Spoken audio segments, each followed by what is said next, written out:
Hey guys, welcome back to my channel. Today's video is going to be a story time video. Here it goes. I'm going to talk about the time when I had an eating disorder. Okay, so when I was about 8 to 9 or 7 to 8 years old, I had an eating disorder.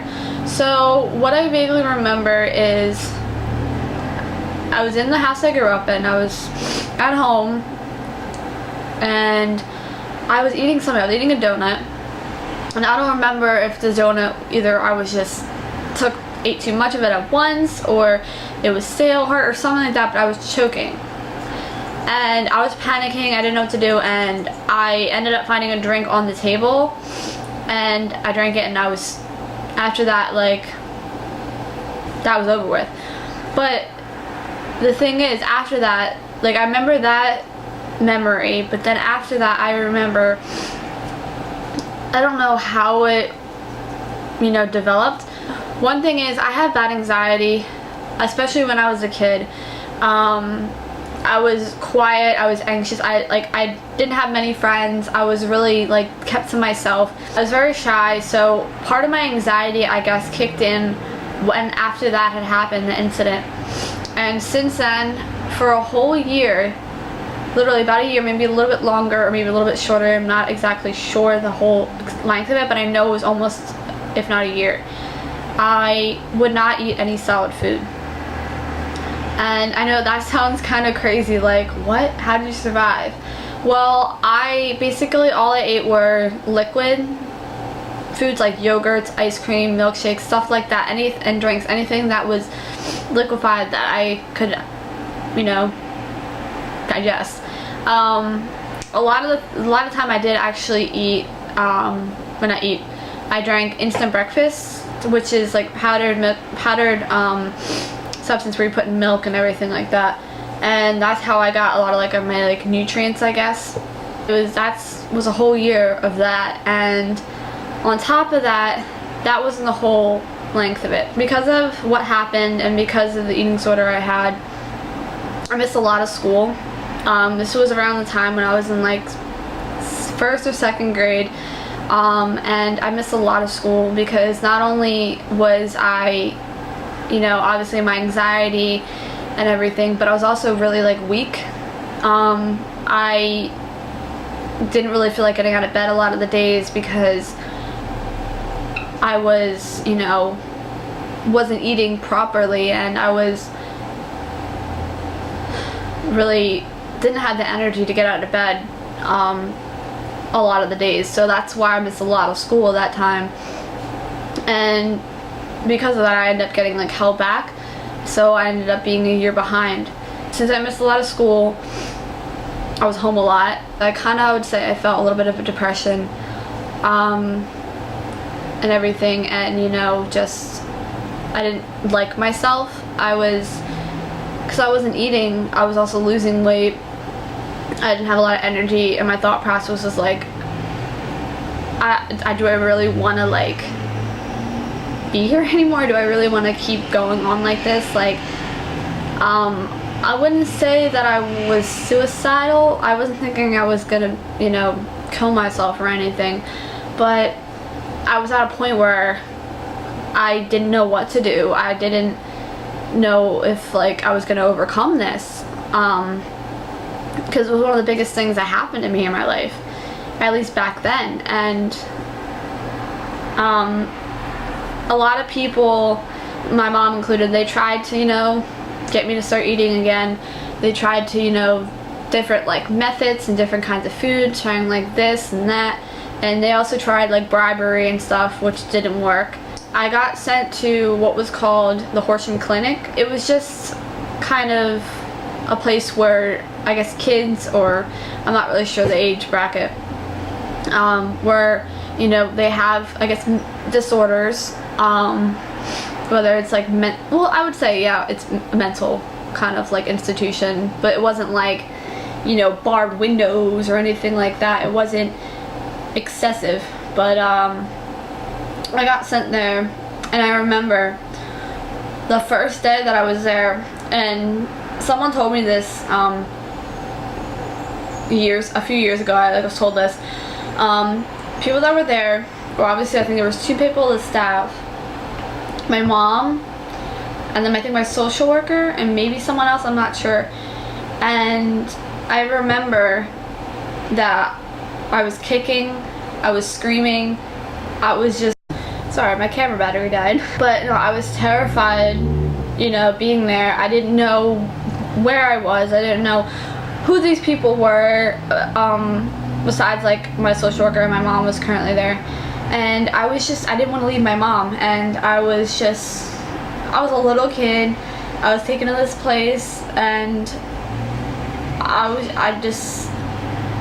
didn't want to be there. I just didn't want to leave my mom. I was just like, why are you taking me from my mother? Because I think I was there for like 2 weeks. So I remember apparently because I said I was kicking and screaming, and apparently I had kicked or tried, when I was kicking and screaming, I almost hit my social worker or whoever the person was, who apparently was pregnant at the time.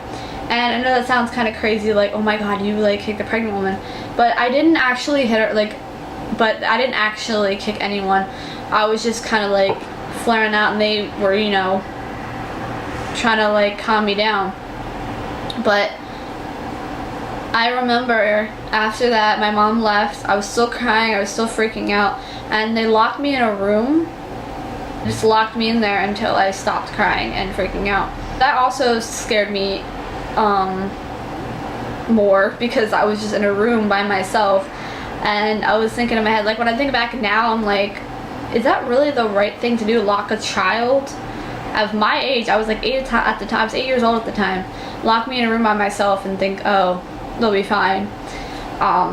No. After a while, I did stop crying, I stopped freaking out. I don't really vaguely remember a lot of the things when I was there, but I do remember being in a gym, playing basketball or something with someone. I remember sitting at a lunch table, like a cafeteria, and they were trying to get me to eat, because I believe I stayed there. I believe I slept there overnight, I believe, but I'm not 100% sure, for like 2 weeks. And I think this is vaguely off like what I can remember, because I don't remember a lot from that young. I was in a cafeteria, and then I was like in a room, and I remember it was Christmas time, I believe, because they were exchanging Christmas gifts, and I think I got like a Barbie or a My Little Pony or something. Being there, the staff was alright, they were nice, but it didn't help me at all. And the only thing that actually happened to me when I got home, when I finally got back to my house, was I got head lice and I got a cold. And I'm like, those are the only 2 things that was the only things that place gifted me in assistance there. They gave me a cold and head lice, and I'm like, alright. So after that, I was home, and I don't remember, like, I'm trying to remember like how this whole, you know, was resolved. And I think the first thing that I ate actually was, I don't know if it was mac and cheese. I think it was mac and cheese, but I'm not 100% sure. Like I said, I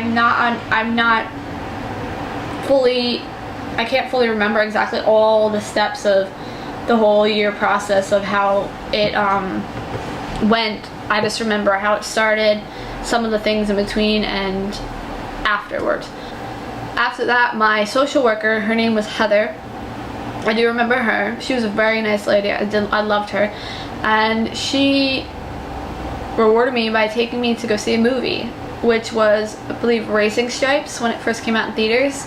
And I also remember we went to like a 7-Eleven or something before that, and she like bought candy or whatever, and then shoved it, like stuck it in her purse, because you know the prices at movie theaters for candy is horrendous. So she bought candy previously, and we snuck it into the movie theater. I do remember that. Yeah, this is basically my story time of my eating disorder. I hope it was explained well, because like I said, I don't remember a lot of time back then. Now everyone knows that I had an eating disorder, and part of me to this day still has little bits of an eating disorder. For example, if things are recalled, there are times where literally I would not eat that certain food or anything related to that for sometimes months on end. I remember when they had a peanut butter recall or something, I would eat peanut butter for months. So that I feel like corresponds kind of with my eating disorder, and I'm really cautious with my food. I don't eat anything unless I have a drink with me, because I just like to have that like a security blanket of something to drink just in case anything would happen. Bits of my eating disorder are still with me to this day, but I'm just glad that I'm not in that same situation when I was 8. So that's today's video. I hope you guys liked it. Don't forget to subscribe, hit that notification bell, and leave me a little comment, and oh wait, hit that like button, and I'll see you guys next time. Bye.